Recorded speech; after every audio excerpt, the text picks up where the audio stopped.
Sugar has existed for many centuries now, from the time of its discovery from India until it reached Europe, where it was considered to be a luxury that only the rich can afford.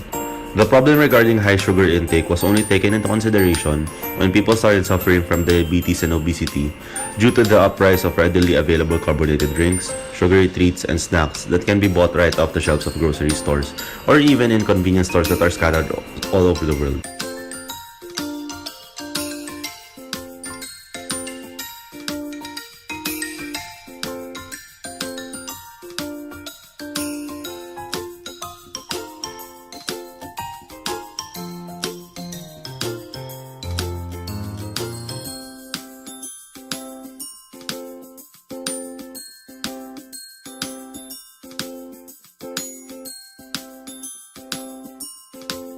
Do you consider yourself healthy?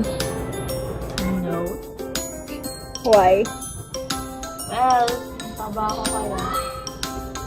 Ano ba yan? Okay lang. Okay, bahala ka. Kasi, overweight ako eh.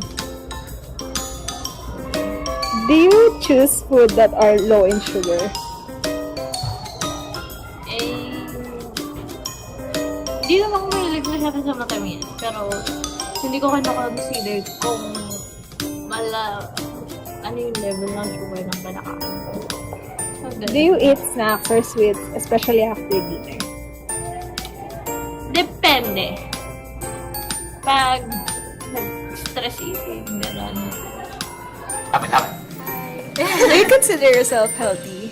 I don't really know what healthy is, so I feel like I'm healthy in the sense na like I eat fruits and veggies, pero like I don't often exercise, so I don't know if that's healthy. But I feel like I'm healthy naman. I feel like Do you eat or choose food na low sugar?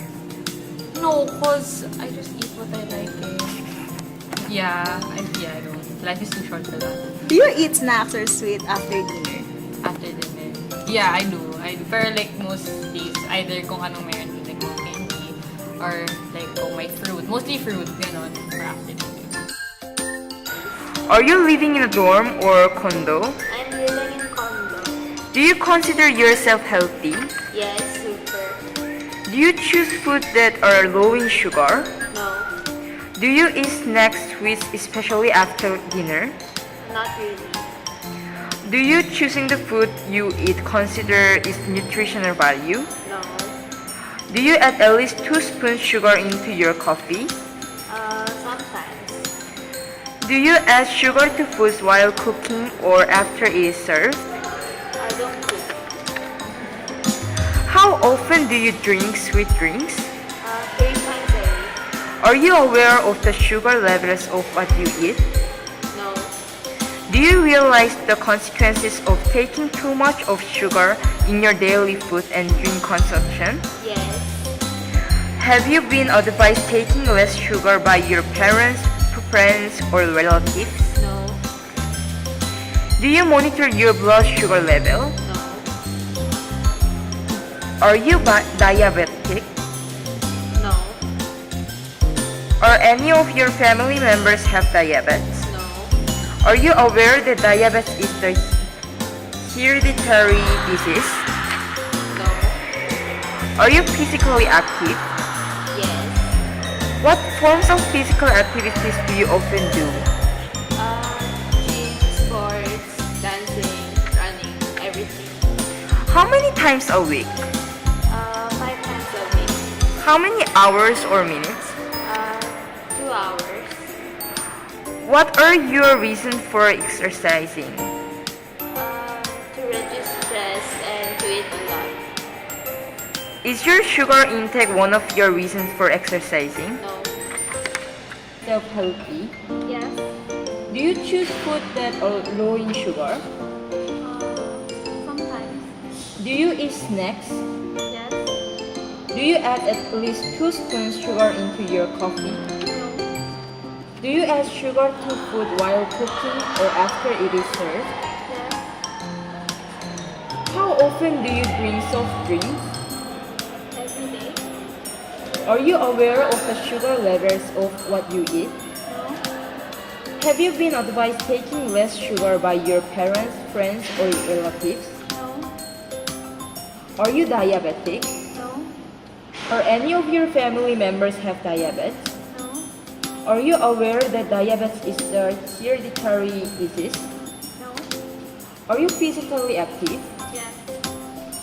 What forms of physical activity do you often do? Gym. How many times a week? Uh, How many hours? 1. What is your reason for exercising? For maintaining good health. Is your sugar intake one of your reasons for exercising? No. Thank you. Consider yourself healthy. No. Do you choose food that are low in sugar? Sometimes. Do you eat snacks, sweets? Yes.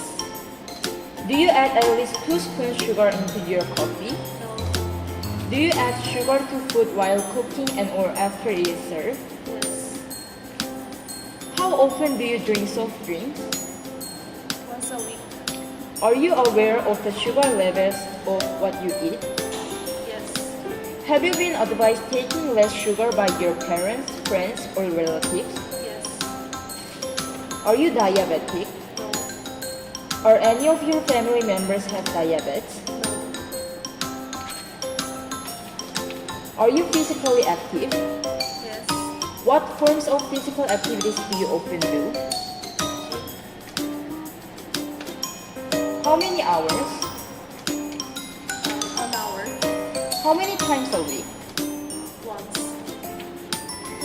What is your reason for exercising? To be healthy. Is your sugar intake one of your reasons for exercising? No. Consider yourself as healthy. Yes, somehow. Do you choose food that are low in sugar? Not really. Do you eat sweets after dinner? Sometimes. Do you For take dessert. into consideration the nutritional value of the food you intake? Not that much. Do you add sugar with your coffee and or tea? In my coffee, yes. Do you add sugar to your food? It depends on the food. Any sweet sweet snacks or food in mind? Candy, Any sweet beverages in mind? Coke. Are you aware of the sugar levels of the food you eat? Yes. Do you know the consequences of too much sugar? Diabetes. Good. Are you physically active? Yes, sometimes. What forms of physical activities do you do? Wakeboarding and basketball. Okay. Thank you. Consider yourself as healthy. Yes. Do you choose food that are low in sugar? Yeah. Do you eat sweets after dinner? Not really. Do you take into consideration the nutritional value of the food you eat? Most of the time, maybe. Do you add sugar with your coffee or tea? No, not at all. Do you add sugar to your food? Nope. Any sweet snacks or food in mind? No. No. Okay. Any sweet beverages in mind? Iced tea. I really like Are you aware of the sugar levels of the food you eat? well, most of the time, I think. Okay. Do you know the consequences of taking in too much sugar? Yeah. You Like get what? Fat. Fat and what else pa? Diabetes. Okay. Are you physically active? Yes. What physical activities do you do? I go to the gym, work out How many times a week? 3 times a week. Okay, so yeah. Thank you. Thanks. Yourself as healthy. 80 out of 100. Like, so yes, ish. 100 out of 100. Wow. Yes. Wow. Wow. Bodycon. Oo, tama. And then, do you choose the food? Do you choose food that are low in sugar? Not, yeah, actually, yeah.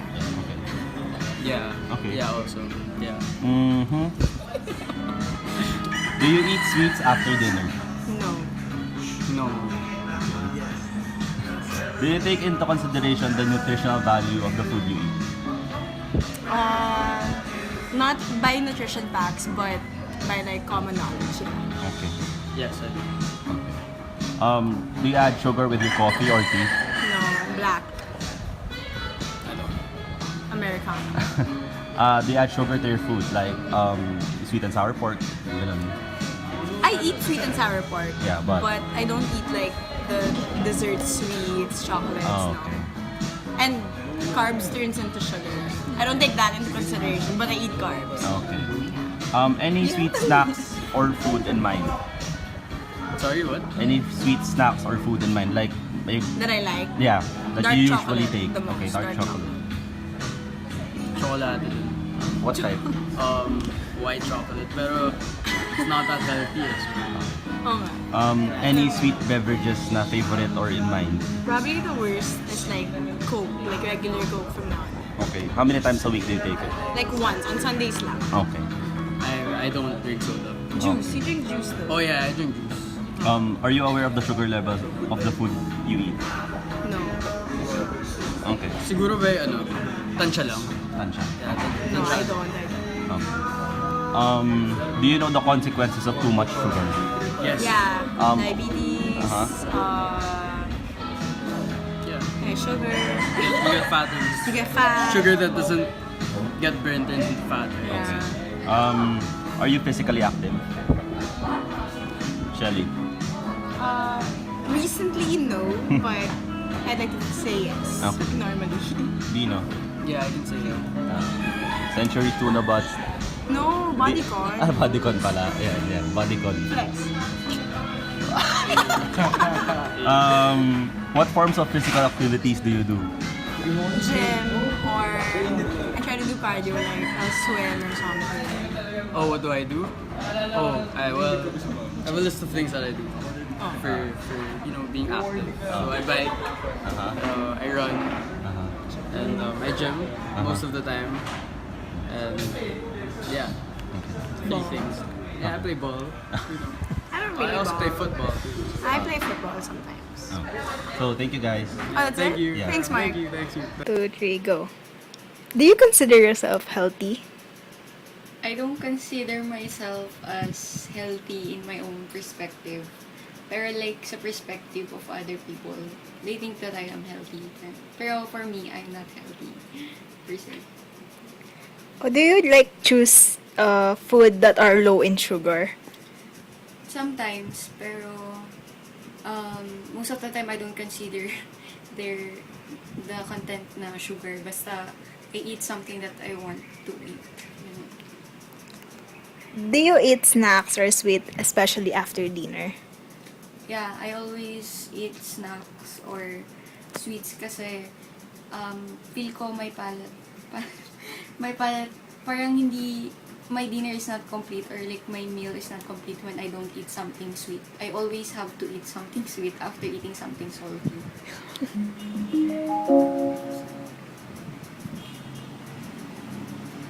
Do you, in choosing food, do you consider its nutritional value? Yes, I consider its nutritional value, but it doesn't mean that I will buy something because it's nutritious. Because sometimes, what's nutritious is always pricey or like it costs you to buy something that is nutritious. That's why sometimes, even though I consider to eat or to buy something healthy, sometimes it's oddly that I buy this nutritious food.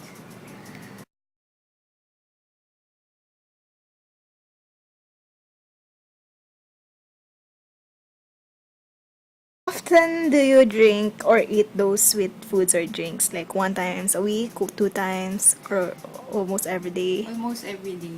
Hindi ako, like, I barely live without sweets. I think sobra. Are you aware na yung sugar levels na mga iniinom or kinakain mo?